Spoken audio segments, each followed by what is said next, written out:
Hi everyone, Iron Cameraman here. The Skibidi toilet, the way we used to know it, will never be the same again. And that's not some loud phrase just to grab your attention, it's the truth. I think even the preview already looked nothing like the old style of our Iron team, and that's not by chance either. We'll get back to that later. However, even considering all of that, we actually already figured out that a new phase of Skibidi toilet was coming, just from those shorts and their old descriptions. And now that message confirmed it as well, so I didn't really open your eyes with any secret revelation here. I'm sure you've already heard about it from everywhere. Different theories, a constant flow of new info from big creators, which only leads to even more clarifying questions. But the problem is, this time the changes are so global that even major creators don't fully understand everything when they discuss new updates, and that ends up creating wrong conclusions among viewers. From what I've noticed, the most discussed topic in all this is about the SFM program. Will it still be used, or should we say goodbye to it completely? And also, what will Boom himself do? Will he stop animating altogether and focus only on the storyline?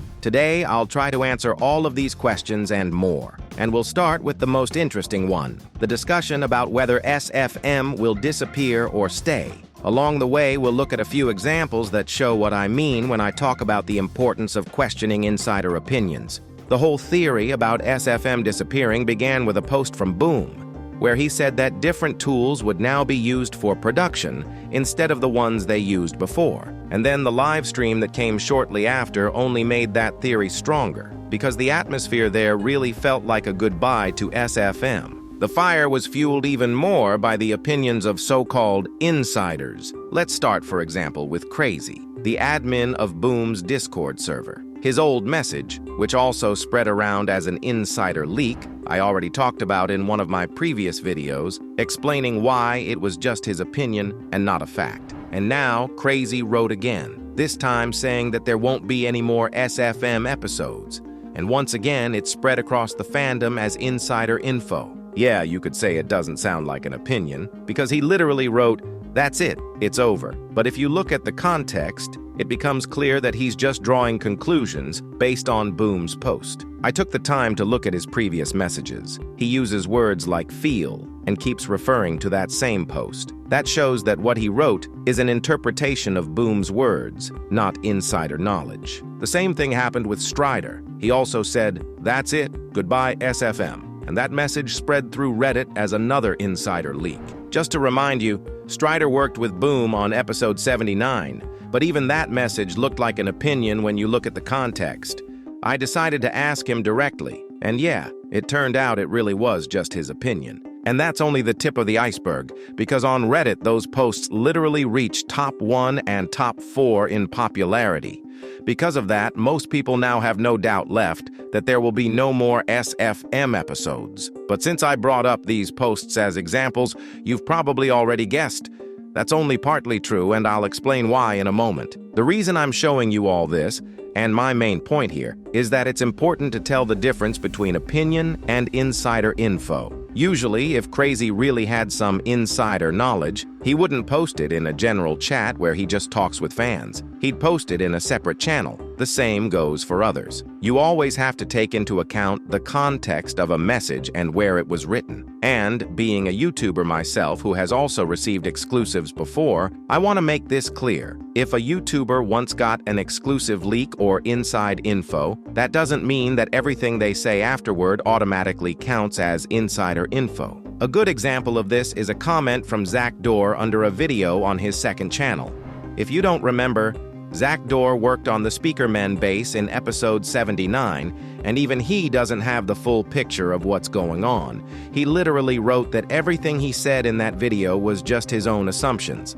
And what's more, he added that even if he did know something truly spoiler level, he wouldn't be able to share it publicly. That's why in my videos, I always try to clearly separate what I actually know for sure and what's 100% true from what's just my theory based on the information available. And here's the info I can share with you right now. Yes, the next video that will come out on Boom's channel really won't be made in SFM. That's a fact. But does that mean there will never be SFM episodes again? I don't think so, because that same live stream teaser was made in SFM, as you probably noticed. Plus, Boom has already gathered a small but functional team of SFM animators. People like Deer from Ohio, Strider, and Zach Dorr have worked or are still working with him. And notice, the recruitment for this team started back around the time of episode 77. It would make no sense to gather an SFM animation team if Boom already knew that soon everything would switch to other tools. Boom also mentioned in his letter that he would be shaping the world and making special episodes. Of course, it's still not entirely clear what exactly that means, but if the team starts making episodes in a new program like Blender or Unreal Engine,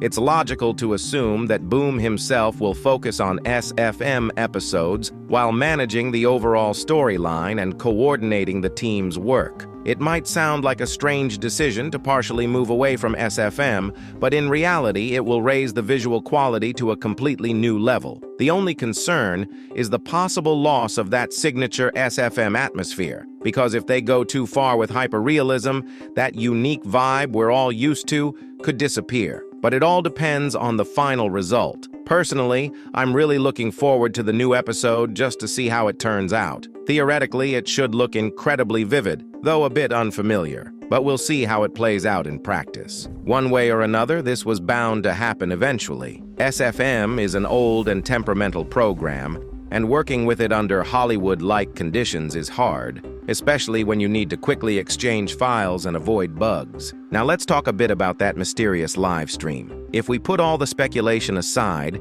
it's basically a recording with a huge number of different locations we've already seen in the series. Locations from episodes 4, 35, 59, 70, 77, and so on. The title and description of the stream hint that these recordings were intercepted by someone, and now someone is watching them. The first part of the description literally opposes the familiar phrase camera offline. Even the Cameraman Titan's camera, as we saw in season 25, was offline, and it was obvious that it was disabled artificially, meaning the Titan wasn't dead. And we know perfectly well that only the secret agent or his assistants are capable of remotely disabling or even eliminating characters like that. So I think the next episode will show footage from those same cameramen that we previously had no access to, meaning the detective cameraman will manage to bypass the block. By the way, I'm not the only one who thinks that. There's already a Reddit post from a viewer who shares the exact same theory. That's a good sign and, you could say, indirect confirmation that we're thinking in the right direction. But does that mean we'll finally find out where the Cameraman Titan is? I really hope so. It would be especially cool if he turned out to be not with the secret agent, but for example, with Jeffrey in the Abyss. Admit it, that would be cinematic. And with the new engine, such a scene could look incredibly impressive. And yes, since some episodes will now be made not in SFM,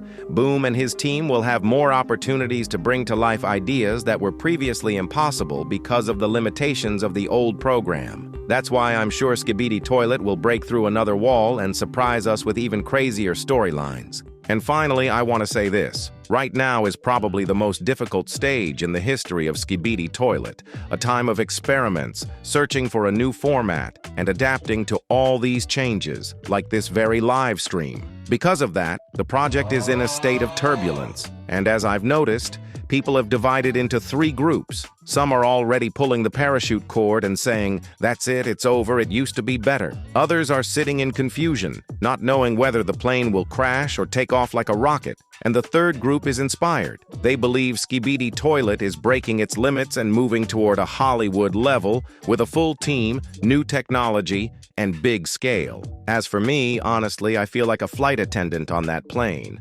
I get small bits of information and rare leaks from the pilots, but I don't see the whole picture. And what I've already learned is so massive that it's hard to even process. Basically, any major change always feels strange and unfamiliar at first, so whatever the result will be, I'm sure opinions will split a lot. So, my dear friends, fasten your seatbelts. Things are about to get really hot. And right as I'm finishing the edit of this video, new locations are appearing live on the stream, and the description has changed again. Now it says that an anomaly has been detected, which means Easter eggs are going to start appearing there. So I'll keep you updated on all the news about this in my YouTube community posts. Ready for battle? The Plunger Blaster is here. Load, launch, and fire. The Skibidi toilet arsenal grows with the all-new Plunger Blaster. In stores now.